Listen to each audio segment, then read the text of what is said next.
Bonjour, bonjour, je suis ravie de vous retrouver cette semaine pour une nouvelle vidéo avec presque en exclusivité cette présentation du kit Paper Pumpkin. Pour celles qui ne connaissent pas le concept, les Paper Pumpkin en fait sont proposés en Amérique du Nord sous forme d'abonnement mensuel et depuis quelques mois, nous avons la chance de pouvoir avoir des kits en exclusivité sur le marché européen, ce qui est le cas donc de ce kit qui arrive pour Noël intitulé La paix sur Terre. Donc je trouve que ça valait le coup de vous faire une petite présentation du packaging et du contenu du kit surtout, parce que nous sommes quand même au 3e lancement sur le marché européen. Je ne sais pas si vous vous souvenez, nous avons eu déjà les bisous de Shelly, nous avons eu un kit hyper peps, hyper ensoleillé cet été par Sarah. Et c'est vraiment des produits qui sont, comment vous dire, idéal quand on démarre le scrapbooking, mais aussi quand on pratique le scrap et les projets de carterie depuis plusieurs années, au moment des fêtes où on a une production peut-être un peu plus importante et peut-être pas forcément plus de temps. Et puis c'est un kit qui pourra aussi passionner les mordus, les mordus du loisir créatif, parce qu'en fait vous pourrez le voir, et je pense que les idées ne manqueront pas de fleurir dans les semaines à venir, mais ce kit peut être très très largement détourné de son usage premier. Ce que je vous propose, c'est donc de déballer ensemble le contenu de ce kit, tout compris, tout petit prix, parce que je ne vous l'ai pas encore dit, mais c'est un kit qui est vendu au prix de 26 €, et de vous donner au passage quelques astuces pour le montage des projets qui vous sont proposés à l'intérieur de ce kit. Donc quand vous allez ouvrir votre coffret, vous allez tomber donc sur ce petit flyer qui va vous indiquer un petit peu comment répandre aussi la joie des fêtes à travers le monde entier, puisque ce kit a cette particularité que dans les formes prédécoupées, vous allez avoir des jeux de mots dans plusieurs langues, donc en anglais, en français et en allemand, ce qui vous permettra de faire voyager les cartes à travers le monde. Alors, au niveau du contenu, une fois que vous avez donc découvert cette petite plaquette, eh bien, vous tombez d'emblée sur ce set de tampons, donc en résine, paix sur la terre, avec des éléments, donc des mots pour vos étiquettes, pour vos souhaits et quelques motifs comme la couronne et la fleur. Alors ce qui est chouette, c'est que vous allez voir pour les modèles qui vous sont proposés dans le coffret, vous allez utiliser la couronne ainsi que quelques souhaits, mais vous avez des éléments que vous pourrez réutiliser après pour réaliser des cartes supplémentaires aisément. Donc avec le kit, avec le set de tampons, pardon, vous avez également un petit encreur qui est présent dans le coffret, donc un Stampin' Spot de couleur juste jade. Et du coup, j'en profite pour vous faire une petite aparté, parce que ça, c'est un petit produit sympa quand on démarre et qu'on n'a pas beaucoup de couleurs à disposition.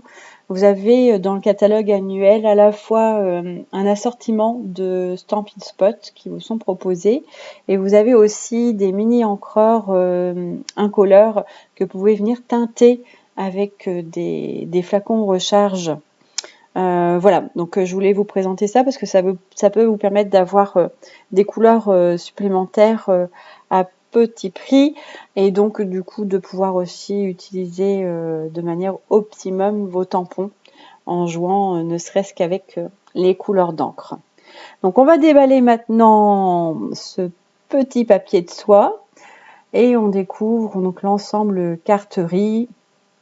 Vous voyez, très très soigneusement emballé, rigidifié. Et avant de déballer ce petit kit carterie, juste vous faire encore une petite aparté sur le packaging des Paper Pumpkin. Donc voilà les packaging que je collectionne et qui trouveront à un moment ou à un autre une fonction, soit effectivement pour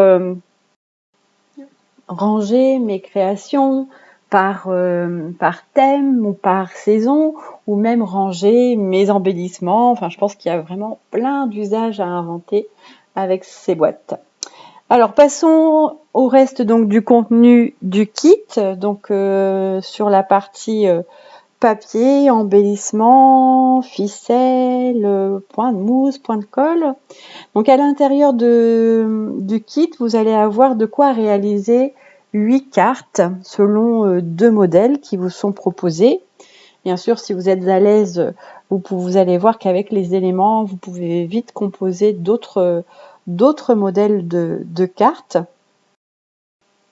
Et comme pour l'ensemble de nos produits, des produits Stampin' Up, le kit est coordonné, complètement coordonné, autour des couleurs brune dune, cerise carmin, couleur café, juste jade et sous l'écume.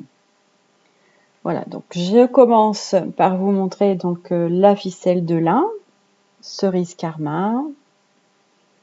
Donc vous le verrez sur le flyers d'instruction, une petite réglette qui apparaît pour mesurer vos coupes de fil pour la réalisation des projets.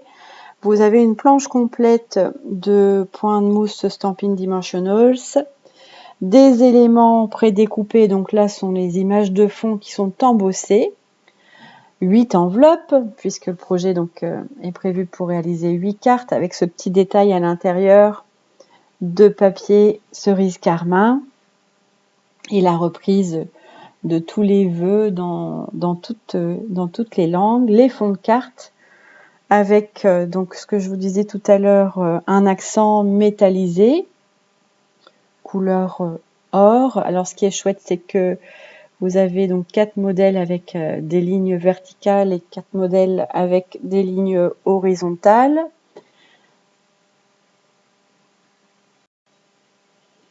Et puis, donc tous les embellissements, donc vous allez avoir là 4 planches avec des motifs prédécoupés, donc avec les fleurs et les couronnes. Je vous ai dit 4, mais je pense même qu'il y en a 5. Les planches de mots métallisés. Donc vous avez 2 planches complètes avec les mots en français qui sont paix, joie et amour. Et en fait, ce qui est chouette, c'est qu'on récupère même le mot harmonie, qui en allemand veut dire paix. Donc vous avez 4 mots en français possibles, fois 2 planches, donc 8 mots.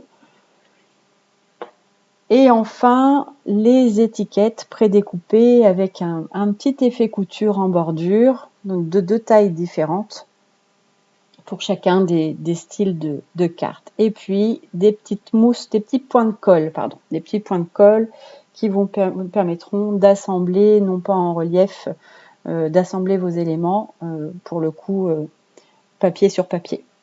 Et les instructions. Donc vous avez quelques images qui reprennent les étapes principales. Vous voyez en bas la petite réglette dont je vous parlais tout à l'heure. Et le visuel des modèles et même des propositions sur la partie droite pour aller plus loin et continuer d'utiliser vos planches de tampons sur d'autres projets. Donc vous l'aurez compris, pour utiliser ce kit, la seule chose dont vous aurez besoin, c'est un bloc acrylique. Alors les blocs acryliques, vous savez, ce sont des blocs sur lesquels nous allons venir poser nos tampons, qu'ils soient en résine ou en caoutchouc. Et donc ce sont des blocs qui sont réutilisables. On a plusieurs formats au catalogue. Je dois vous dire que le format qui me sert le plus la plupart du temps pour mes projets est le bloc de la lettre D. Donc nous avons des blocs de 9 formats différents et vous verrez, si vous avez déjà consulté nos catalogues, que sous chaque set, il est toujours indiqué les blocs transparents suggérés, la taille des blocs suggérés. Alors dans vos tiroirs, il peut être utile d'avoir le tout petit bloc, le bloc A, que j'utilise moi souvent pour mes sets de tampons alphabet ou pour tous les petits motifs, puisque du coup ça facilite vraiment à la fois la prise en main et puis ça évite voilà, un dépôt d'encre autour de votre bloc.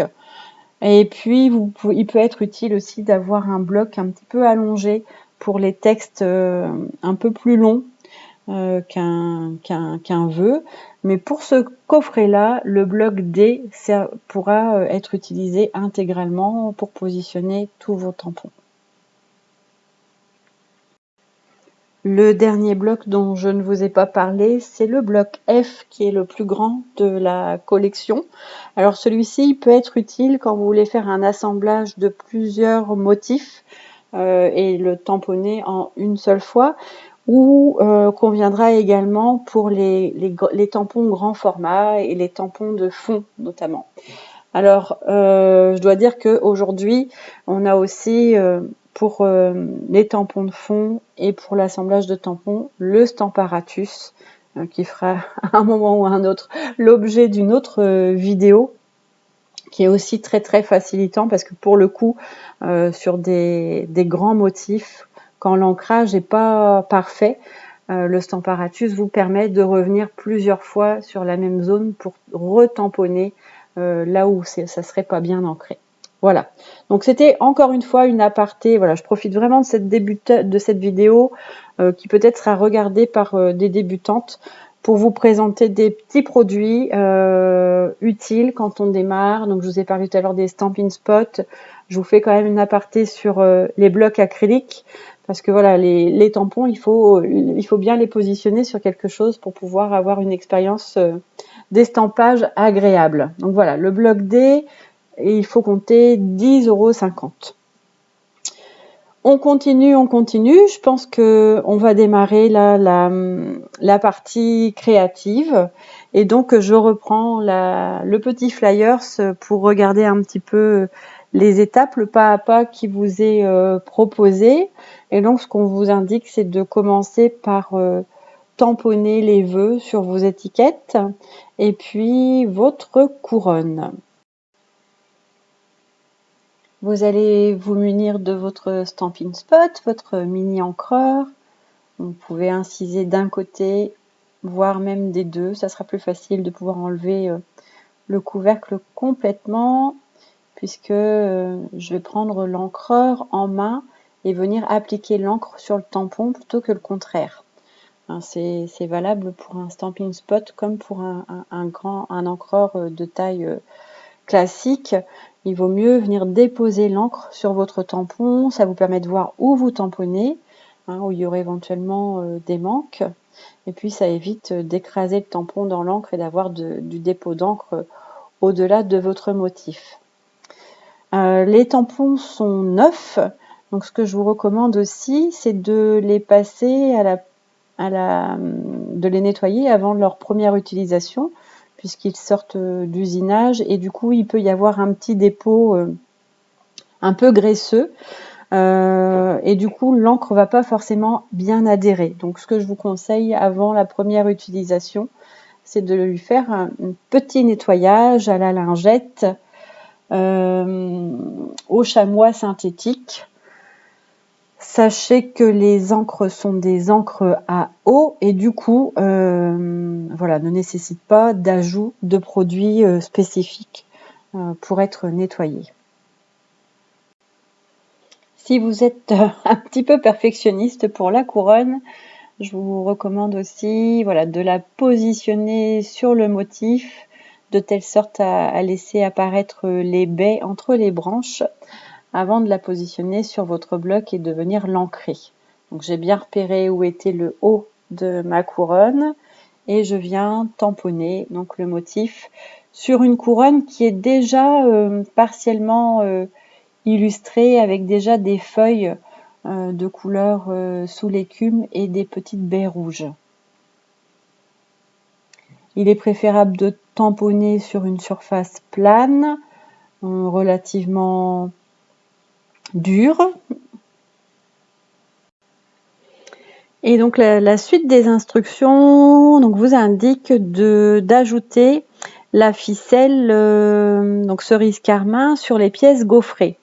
Donc sur l'un des deux modèles, il faudra organiser voilà un cercle de ficelle sur le devant de votre carte et sur l'autre modèle, vous viendrez faire le tour de votre carte avec la ficelle à rôti, cerise carmin, et vous fermerez donc ce tour par une jolie rosette.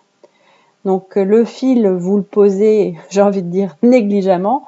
On va le maintenir avec les petits points de colle, les petits points de colle. Vous allez le voir après à l'image.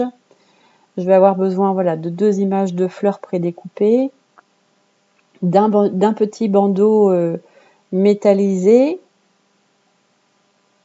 et puis de mon souhait, le souhait que nous venons de tamponner à l'instant. Donc juste petite aparté, vous voyez là les fleurs, au moment où je vais les assembler, je les ai relativement écartées par rapport à mon papier de fond embossé là. Et quand je vais vouloir positionner ce petit carton sur mon fond de carte en format paysage, les fleurs vont dépasser en haut et en bas. Donc si vous voulez garder le format en paysage, il faudra rassembler, rapprocher un petit peu les fleurs prédécoupées pour pas que ça dépasse, parce que si ça dépasse, ça ne va pas rentrer dans votre enveloppe. Donc voilà, un petit tour de ficelle à rôti, maintenu par 2 points de colle. Arrangez-vous pour que les points de colle soient positionnés là où ils vont être cachés par les fleurs. Et puis vous allez utiliser donc les Stampin' Dimensionals derrière les fleurs. Donc les Stampin' Dimensionals, pour celles qui ne connaissent pas, c'est un produit indispensable qui vous permet, donc ce sont des petites mousses qui sont adhésives des 2 côtés et qui vont vous permettre d'assembler les éléments et de donner un petit peu de relief à vos créations. Ça évite de coller tout à plat. Ça donne vraiment une dimension. Faites l'essai, collez tout à plat et sur un projet identique, certains éléments, vous les positionnez un petit peu en relief et vous verrez, ça crée vraiment un effet complètement différent. Donc vous alternez, soit effectivement les fleurs, vous les collez directement sur le fond, et vous rajoutez le petit bandeau doré en 3D. Là, c'est peu importe, c'est en fonction de vos goûts. Ce qui est important, c'est de ne pas tout coller directement à plat, mais vraiment d'insérer dans votre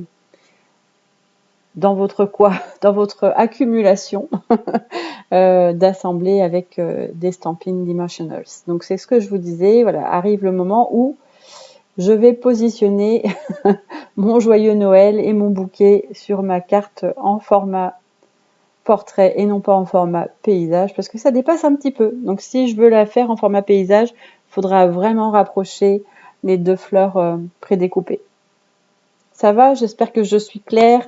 C'est un petit peu l'inconvénient des vidéos, c'est que si vous avez des questions, je peux pas y répondre directement, mais vraiment n'hésitez pas en commentaire à me dire ce qui éventuellement n'aurait pas été clair ou des précisions complémentaires. Voilà, c'est mon rôle d'apporter les réponses qui vous seront utiles à passer vraiment un moment créatif agréable et réussi. Si j'arrive pas à ça, je fais pas bien mon boulot, quoi. Donc n'hésitez pas à venir me dire j'ai pas bien compris comment tu as assemblé ou pourquoi il fallait assembler de cette manière-là, ou ce que tu utilises pour réaliser telle ou telle partie du projet. Ces vidéos servent aussi à ça. Donc les commentaires sont possibles.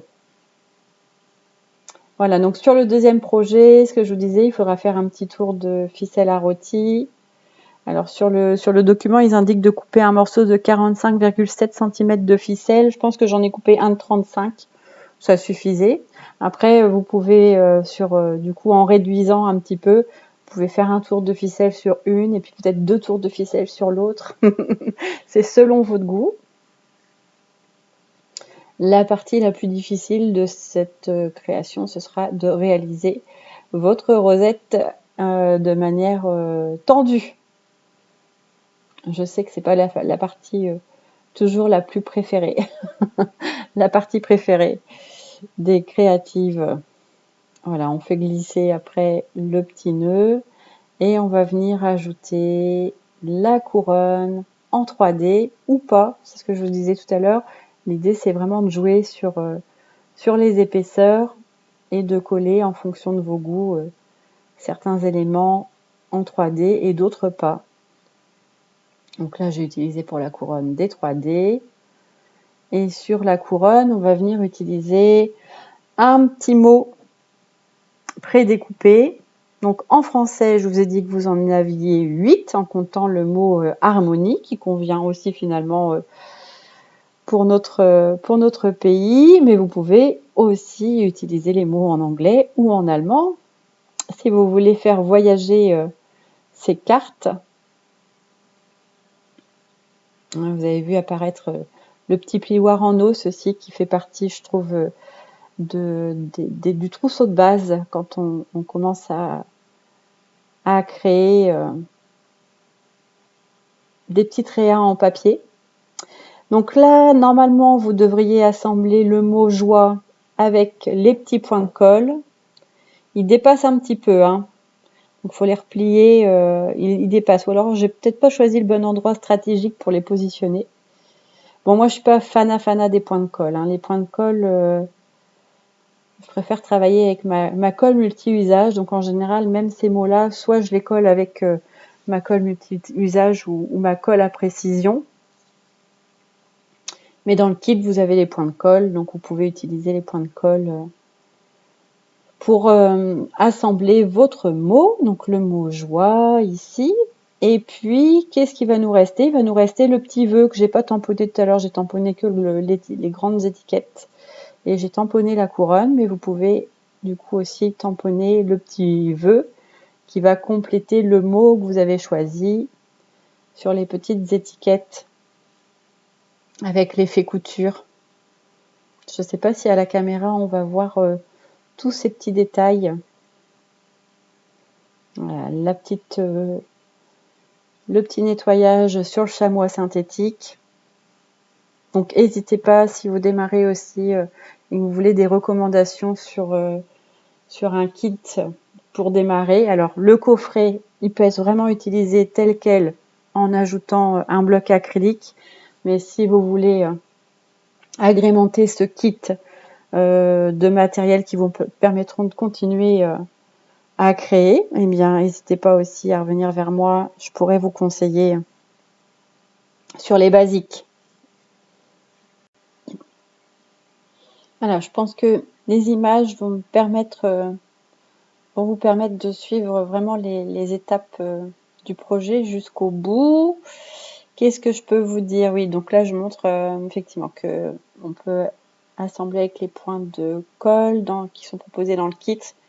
Je vais vous montrer la colle multi-usage que j'utilise pour mes projets. Les petits vœux, vous pouvez les positionner en haut, en haut, à gauche, à droite, en bas. C'est selon.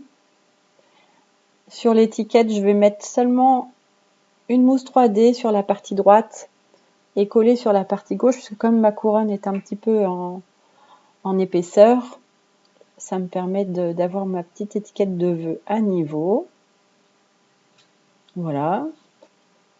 Bah, c'est vraiment agréable de vous montrer ce coffret et de vous présenter les étapes d'assemblage. Je trouve que ça permet aussi pour moi de revenir à des fondamentaux, des choses qui sont peut-être connues de la plupart d'entre vous, qui êtes déjà dans une pratique assidue. Mais voilà, de passer du temps sur comment on nettoie nos tampons, comment on encre un tampon, voilà, des choses, comment on assemble nos éléments. C'est vraiment très agréable et en plus, voilà, vous avez au bout du bout des réalisations de cartes qui sont absolument divines. Donc des projets simples, mais pas simplistes, et des cartes élégantes à offrir pour cette fin d'année. Donc j'espère que j'aurai rempli ma mission de vous présenter ce kit avec beaucoup d'appétit et de vous expliquer un petit peu les étapes de création. Si ce kit vous intéresse, ne tardez pas puisqu'il est disponible que jusqu'à épuisement des stocks. Et nous, on se retrouve très très bientôt. À la semaine prochaine.